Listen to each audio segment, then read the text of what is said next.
All Cats Are Gray by Andre Norton. Under normal conditions, a whole person has a decided advantage over a handicapped one. But out in deep space, the normal may be reversed. For humans, at any rate. Stina of the Spaceways. That sounds just like a corny title for one of the Stellar Veto spreads. I ought to know. I've tried my hand at writing enough of them. Only this Stina was no glamour babe. She was as colorless as a lunar plant. Even the hair nettled down to her skull had a sort of grayish cast, and I never saw her but once draped in anything but a shapeless and baggy gray spaceall. Stina was strictly background stuff, and that's where she mostly spent her free hours, in the smelly, smoky background corners of any stellar port dive frequented by free spacers. If you really looked for her, you could spot her, just sitting there listening to the talk, listening and remembering.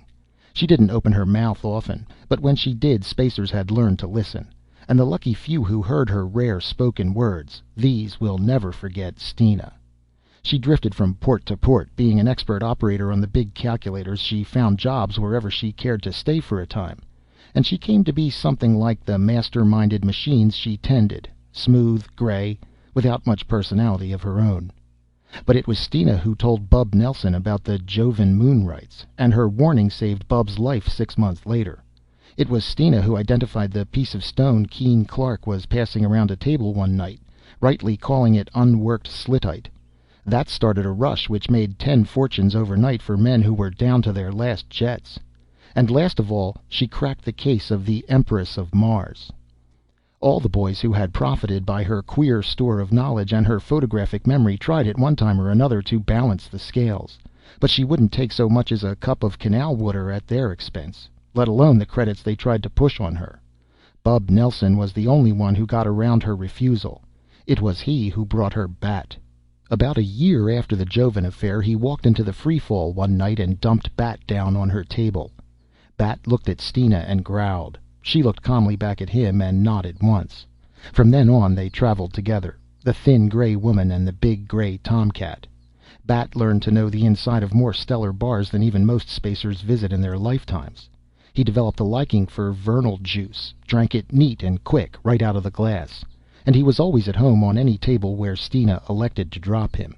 This is really the story of Stina, Bat, Cliff Moran, and the Empress of Mars, a story which is already a legend of the Spaceways. And it's a damn good story, too, I ought to know, having framed the first version of it myself.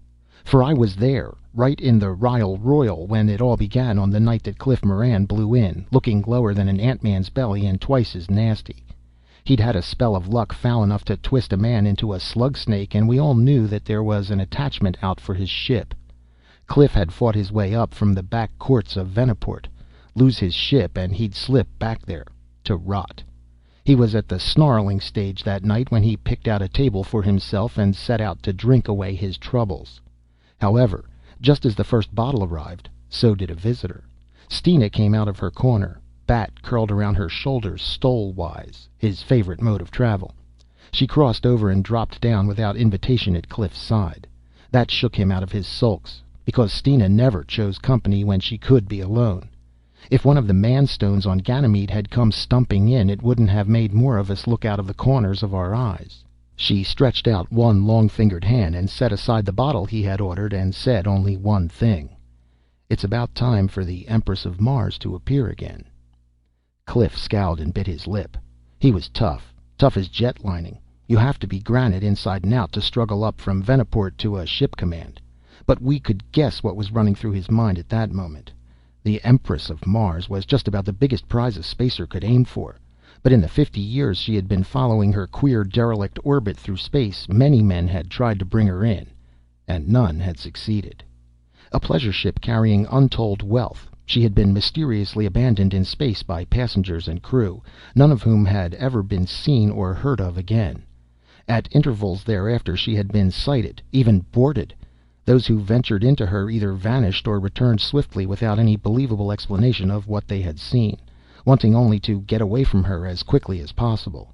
But the man who could bring her in, or even strip her clean in space, that man would win the jackpot. "All right." Cliff slammed his fist down on the table. "I'll try even that." Stina looked at him much as she must have looked at Bat the day Bub Nelson brought him to her, and nodded. That was all I saw. The rest of the story came to me in pieces, months later, and in another port half the system away. Cliff took off that night. He was afraid to risk waiting, with a writ out that could pull the ship from under him. And it wasn't until he was in space that he discovered his passengers, Stina and Bat. We'll never know what happened then. I'm betting that Stina made no explanation at all. She wouldn't. It was the first time she had decided to cash in on her own tip, and she was there. That was all. Maybe that point weighed with Cliff. Maybe he just didn't care. Anyway, the three were together when they sighted the Empress, riding, her dead lights gleaming, a ghost ship in night space. She must have been an eerie sight, because her other lights were on too, in addition to the red warnings at her nose. She seemed alive, a Flying Dutchman of space. Cliff worked his ship skillfully alongside, and had no trouble in snapping magnetic lines to her lock. Some minutes later, the three of them passed into her. There was still air in her cabins and corridors. Air that bore a faint, corrupt taint which set Bat to sniffing greedily, and could be picked up even by the less sensitive human nostrils. Cliff headed straight for the control cabin, but Stina and Bat went prowling. Closed doors were a challenge to both of them, and Stina opened each as she passed, taking a quick look at what lay within. The fifth door opened on a room which no woman could leave without further investigation. I don't know who had been housed there when the Empress left port on her last lengthy cruise. Anyone really curious can check back on the old photo reg cards. But there was a lavish display of silks trailing out of 2 travel kits on the floor, a dressing table crowned with crystal and jeweled containers, along with other lures for the female, which drew Stina in. She was standing in front of the dressing table when she glanced into the mirror, glanced into it, and froze. Over her right shoulder she could see the spider silk cover on the bed. Right in the middle of that sheer gossamer expanse was a sparkling heap of gems, the dumped contents of some jewel case. Bat had jumped to the foot of the bed and flattened out as cats will, watching those gems, watching them, and something else. Stina put out her hand blindly and caught up the nearest bottle. As she unstoppered it, she watched the mirrored bed. A gemmed bracelet rose from the pile, rose in the air, and tinkled its siren song. It was as if an idle hand played. Bat spat almost noiselessly, but he did not retreat. Bat had not yet decided on his course. She put down the bottle. Then she did something which perhaps few of the men she had listened to through the years could have done. She moved without hurry or sign of disturbance on a tour about the room. And although she approached the bed, she did not touch the jewels. She could not force herself to that. It took her 5 minutes to play out her innocence and unconcern. Then it was Bat who decided the issue. He leaped from the bed and escorted something to the door, remaining a careful distance behind. Then he mewed loudly twice. Stina followed him and opened the door wider. Bat went straight on down the corridor, as intent as a hound on the warmest of scents. Stina strolled behind him, holding her pace to the unhurried gait of an explorer. What sped before them both was invisible to her, but Bat was never baffled by it. They must have gone into the control cabin almost on the heels of the unseen, if the unseen had heels, which there was good reason to doubt, for Bat crouched just within the doorway and refused to move on. Stina looked down the length of the instrument panels and officers' station seats to where Cliff Moran worked. On the heavy carpet her boots made no sound, and he did not glance up, but sat humming through set teeth as he tested the tardy and reluctant responses to buttons which had not been pushed in years. To human eyes they were alone in the cabin, but Bat still followed a moving something with his gaze, and it was something with which he at last made up his mind to distrust and dislike.